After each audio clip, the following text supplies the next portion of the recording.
Buenas tardes. El día de hoy vamos a exponer accidente cerebrovascular. El grupo está conformado por Grace Gómez y quienes habla Erika Daniela Bejarano.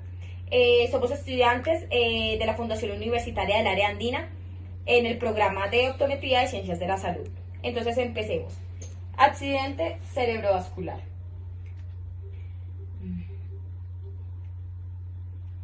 ¿Qué es el accidente? ¿Qué es el accidente cerebrovascular? Bueno, este es un síndrome que incluye pues un grupo de enfermedades heterogéneas con un punto en común, una alteración en la vasculatura del sistema nervioso central, que conlleva a un desequilibrio entre el aporte de oxígeno y los requerimientos de oxígeno, cuya consecuencia pues es una disfunción focal del tejido cerebral. Entonces, ¿qué quiere decir esto?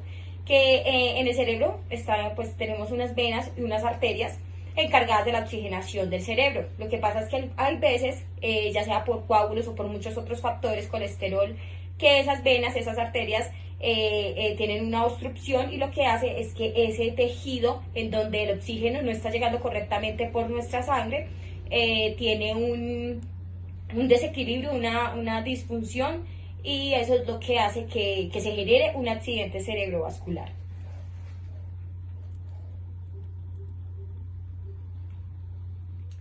Bueno, por otro lado, dentro de su clasificación, vemos que el accidente cerebrovascular se clasifica en dos grandes grupos, que es el isquémico y el hemorrágico. El accidente cerebrovascular isquémico agudo se genera por oclusión de un vaso arterial e implica daños permanentes por isquemia. No obstante, si la oclusión es solamente transitoria y se puede autorresolver, se presentará manifestaciones solamente momentáneas, el cual hará referencia a un ataque isquémico transitorio.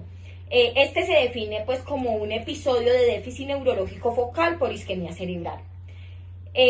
Por otro lado, tenemos el accidente cerebrovascular de origen hemorrágico. Es la ruptura de un vaso sanguíneo y lleva a una acumulación hemática, ya sea pues dentro del parénquima cerebral u en otro espacio dentro del cerebro. Bueno, dentro de su fisiopatología tenemos la autorregulación cerebral. Entonces tenemos que el flujo sanguíneo cerebral está determinado por la resistencia vascular cerebral y este está directamente pues relacionado con su diámetro. Entonces podemos definir la autorregulación cerebral como el proceso por medio del cual el flujo sanguíneo cerebral se mantiene constante a pesar de todas las variaciones de la presión de perfusión. Pues el mantenimiento del flujo cerebral sanguíneo ocurre dentro de un rango de presión arterial que va desde los 60 hasta los 150 milímetros de mercurio. Si fuera de este rango, pues el cerebro no puede compensar los cambios en la presión de perfusión, ya que aumenta el riesgo de isquemia a bajas presiones y de edema a presiones pues ya muy altas. El accidente cerebrovascular isquémico disminuye el flujo sanguíneo cerebral y la presión de perfusión cerebral. Bueno, tenemos que en el estadio número 1 el flujo sanguíneo cerebral se mantiene constante pues gracias a la dilatación máxima de las arterias y las arteriolas, pues lo que produce pues un aumento compensatorio en el volumen sanguíneo cerebral. Tenemos que en el estadio número 2, cuando se agota la vasodilatación máxima, pues la fracción de extracción de oxígeno se incrementa pues para mantener la oxigenación y el metabolismo en el tejido pues cerebral. Tenemos que en el estadio número 3, cuando el núcleo isquémico se supera el rango autorregulatorio, disminuye el volumen y el flujo sanguíneo hasta que la circulación colateral falla, ocasionando muerte. Bueno, dentro de su fisiopatología también tenemos lo que es la cascada isquémica. Entonces decimos que la isquemia es una cascada de eventos que tienen como fin la muerte neural. Estos también incluyen la disminución de adenosintrifosfato, los cambios de concentraciones de sodio, potasio, calcio. Tenemos el aumento del lactato, acidosis. También tenemos acumulación de radicales libres, acumulación intracelular de agua y estimulación de persistentes de los receptores de glutamato. Bueno, las sinasas de proteínas dependientes del calcio, la fosfolipasa A2, el óxido nítrico sintetasa, las endonucleasas y las proteasas se activan acumulando sodio y calcio intraneural, que revierte pues la absorción del glutamato en los astrocitos, a la vez que aumenta la excitotoxicidad y la activación de fosfolipasas que leccionan la membrana celular, las proteasas que fragmentan el ADN, y el citoesqueleto lipooxigenasa, ciclooxigenasa, oxidas de santinas y el óxido nítrico sintetasa. Estas aumentan pues los radicales libres citotóxicos, ácidos grasos y derivados del ácido araquidónico. Dentro de la fisiopatología tenemos también lo que es la penumbra isquémica. Entonces es el área que rodea el centro del infarto. Entonces digamos que tenemos el infarto, entonces son las áreas que rodean el infarto. Entonces tenemos unas áreas que es la oligoemia, que es la que se puede pues, recuperar espontáneamente. También tenemos el área de la penumbra, que estas pueden progresar a cambios irreversibles, y tenemos la progresiva a infarto, depende del grado de circulación colateral, la duración de la lesión y el metabolismo celular. La oligoemia benigna está asociada pues con el flujo sanguíneo cerebral mayor de 17 milímetros por minuto por cada 100 gramos de tejido.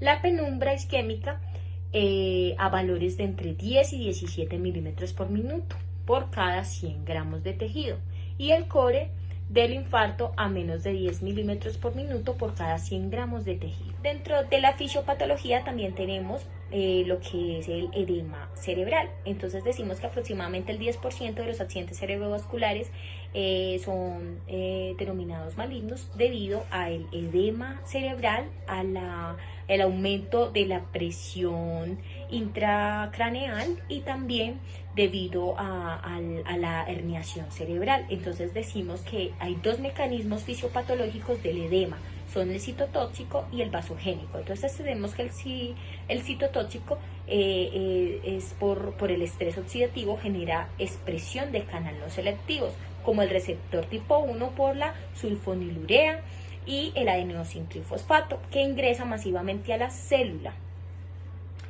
O sea, ingresa sodio masivamente pues a la célula. La apertura de estos canales se efectúa de 2 a 3 horas después pues, de la lesión isquémica, y esta se desencadena pues por la disminución del adenosintrifosfato. El resultado es la acumulación de agua intraneural. Por el contrario, tenemos en el edema vasogénico, que se da por el aumento de la permeabilidad de la barrera hematocefálica, permitiendo pues que macromoléculas entren en el espacio extracelular, lo que aumente pues el volumen de fluidos a este nivel.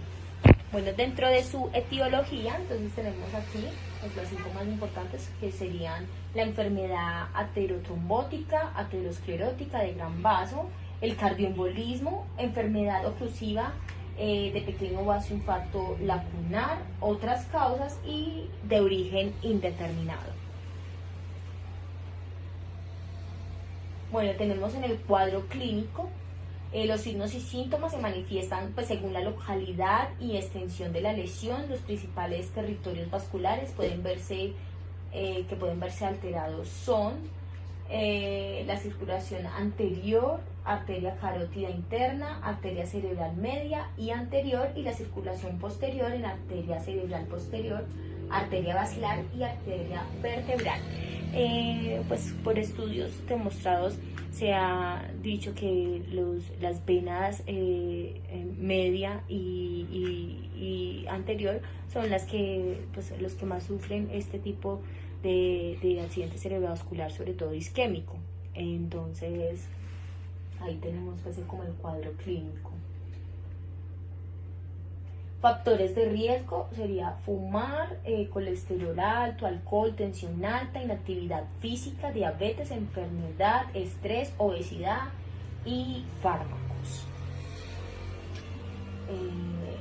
Para finalizar esta primera parte de la exposición tenemos el diagnóstico del accidente cerebrovascular, Entonces se dice que la tomografía axial computarizada cerebral simple sigue siendo la imagen recomendada para, pues por las guías internacionales para la evaluación inicial y toma de decisiones sobre el manejo de un paciente con sospecha de un accidente cerebrovascular. En los últimos años han habido pues avances extraordinarios en el diagnóstico oportuno y temprano de un accidente cerebrovascular con nuevas herramientas que van desde la estandarización de la angiotomografía cerebral como pues estudios principales en el enfoque inicial pues de uso como de terapias de perfusión por tomografía y resonancia magnética, pues potencialmente pues que sean salvables, por lo que es posible ofrecer pues terapias brindando al paciente funcionalidad y calidad de vida a mediano y largo plazo. Teniendo en cuenta pues todo lo que acabamos de decir, es vital actualizar los métodos diagnósticos actuales disponibles en el país y las distintas terapias disponibles, claro, según sea el caso pues de cada paciente para el accidente cerebrovascular isquémico agudo, con el enfoque clínico, práctico y pues aplicable al escenario de salud pues en nuestro país, Colombia. ¿Listo? Eso es todo.